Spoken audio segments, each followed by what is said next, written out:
Welcome to the Comic Book Report on Exit 92 Radio.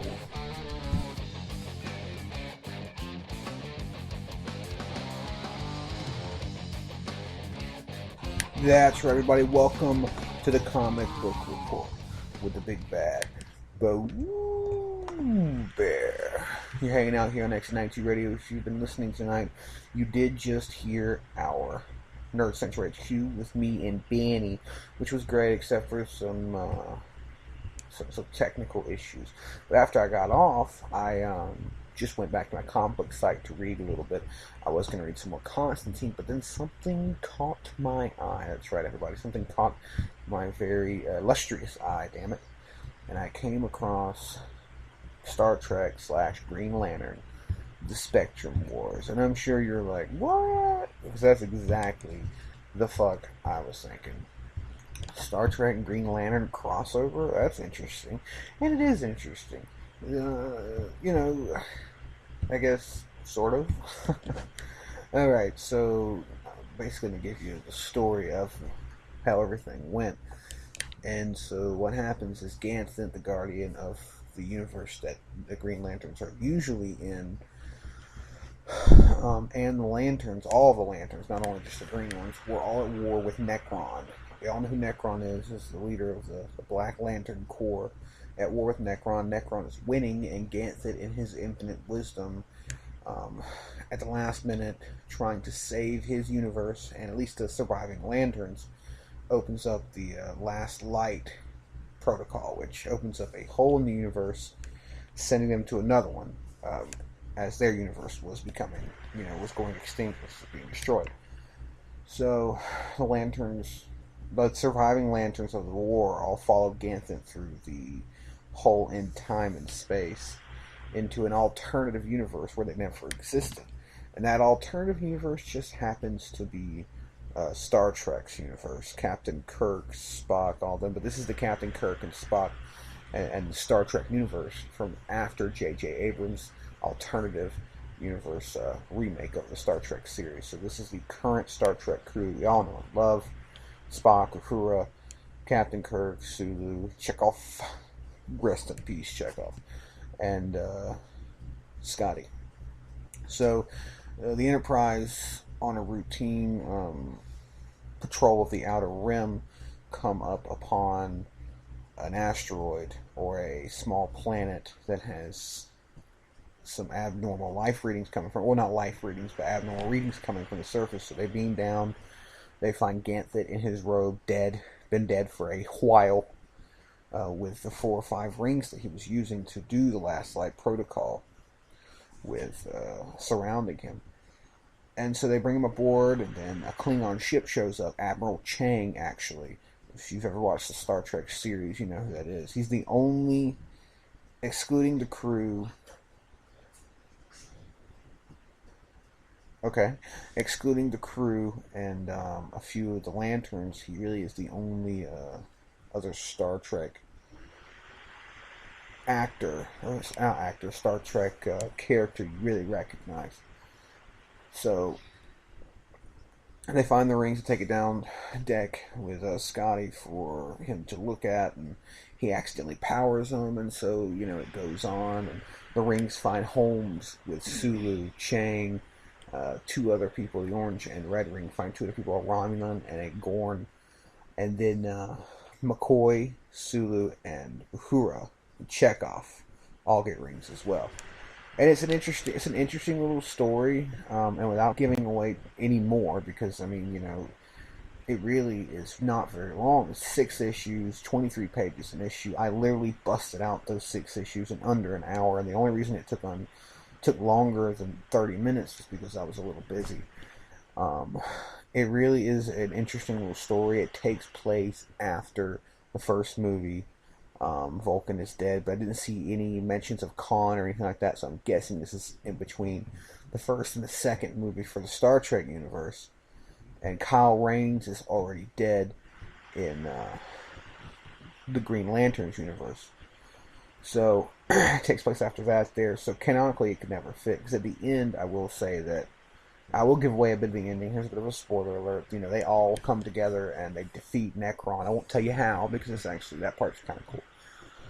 But they can't go back to their universe because it's gone. So the Lantern, Sinestro, the Red Lantern, the Yellow Lantern, Sinestro, and then the Orange LaFleas or something. The Orange Lantern, I can't remember his name. They all settle in the new universe. Well, I say settle. You know, those are bad guys except for Hal and everything.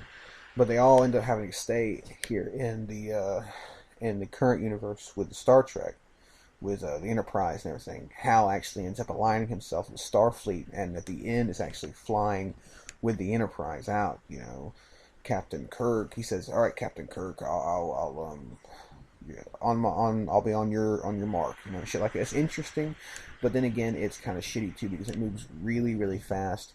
The story is it's kind of predictable. I did like it somewhat, like as just a kind of, this is kind of cool, you know, Star Trek meets Green Lantern. Like, I would definitely kind of like to see some more, maybe, if the writing got better, and it was a longer series. It was a 6-issue miniseries. And I guess they said mini, they weren't playing 6 issues and that's it.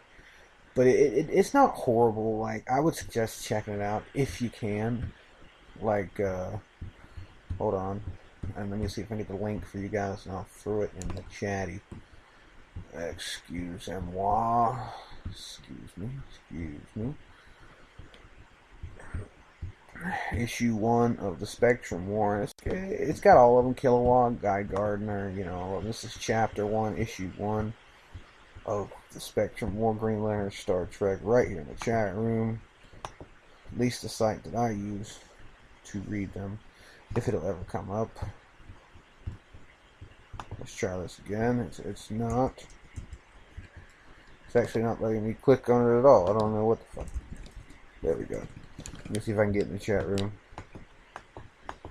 My right click isn't working, so let me try it in the chat room online. Oh yeah, I'm getting smarter. Let me try it there. Into the shows. Yes, I know I'm taking a minute. I do want to finish up this before. I do have a few more things I want to say before I ended the review, but I did want to get this on here while I'm thinking about it. The Spectrum War, that's right. And there it is, yeah. There's the link to the first chapter of Star Trek Green Lantern Spectrum War. So, you know, if you're interested in checking out, Ashley thinks it's too hot in here, so she's walking outside. It's not a bad little comic, like I said, but I'm going to have to give it quite a low rating because of all the other issues. There were a few actual writing issues I didn't like either. Spock automatically knew Jon Stewart's name from like 4 panels before Jon shows up to help, and he's like, "Thank you, Mr. Stewart." After he does something, I think he shoots someone for Spock. And he's like, "Thank you, Stewart. Your choice was logical." And I'm like, dude, how do you know his name? You haven't even met this guy, and you know his name. You know, at least with Hal and Kirk, they haven't met before in another universe, but he introduced himself. My name's Hal Jordan. John was here for all of 5 minutes, and you already know his name. It's little stuff like that irritates the hell out of me sometimes. And I don't mean to be picky, I don't mean to be an ass, but, you know, if you're going to write something like this, if it's going to be a mini-series and you're going to make it move very quickly, which it did, it just moved so quickly. So they met, they fought a common bad guy, or that they fought, you know, their own bad guys, and they fought the big baddie. There was no real story building. It was all in a matter. It felt like if you were in the universe spectating this, like the Watcher, you would be watching this for like 45 minutes, and it would be done. And, I mean, I guess that's okay. I mean, it's not terrible. And like I said, they were going for a miniseries. And maybe that's the biggest part that I have a problem with, is that this had the potential to be a full series, a full 32-issue series, and it could have been really good, you know, Hal joining the Starfleet to help fight against Necron, you know, destroying their universe, a slow build, you know, stuff like that, have an army build with Starfleet, you know, different lanterns and all that. Maybe you could even see a couple of cameos from DC characters that came in through the parallel universe jump. So, I mean, you know, it could have been interesting, but I think they kind of muffed it. I think they maybe lost inspiration midway through. And they left it open. It is open for another miniseries if need be. Like I said, the Lanterns are all still in this universe. They can't go back. Sinestro and all of them are in this universe as well. So you got the baddies for the Lanterns. You've always got baddies for the Enterprise out there. So they could most definitely do another series of this, and it would be interesting to read. And if they do, I will read it and I will review it. But I'm having to give it a 2.5 stars. 2.5 NCC. There was one part where Hal took control of the Enterprise sitting in the captain's chair, and he used his ring to make a bigger Enterprise surrounding the Enterprise that he was already in. And it was like the NCC 2814 USS Enterprise. So I would say 2.5 Green Enterprises out of 5 for the Star Trek Green Lantern crossover of 2015. It was okay. I would read it just as kind of like pass the time thing. That's all you're going to get out of it is passing some time. But it wasn't terrible, I guess. There was a lot of bad, but there was some good. It was kind of interesting to see, the cooperation between Starfleet and the Lanterns. So, yeah, I did kind of enjoy it. It was cool seeing Guy Gardner, Jon Stewart, Kilowog. I love Kilowog. I wish I could have seen Chip there somewhere, but he wasn't around. But yeah, there it is. Your Star Trek Spectrum Wars with Green Lantern. So I hope you guys enjoyed the comic book report. I always do these little late night things when I finish a series. If I find something else and I finish before I go to bed, I'll do that one too. But you guys take care. Don't party too hardy. And have a good evening. This is the Big Bad Blue Bear signing off once again here from Exit 92 Radio.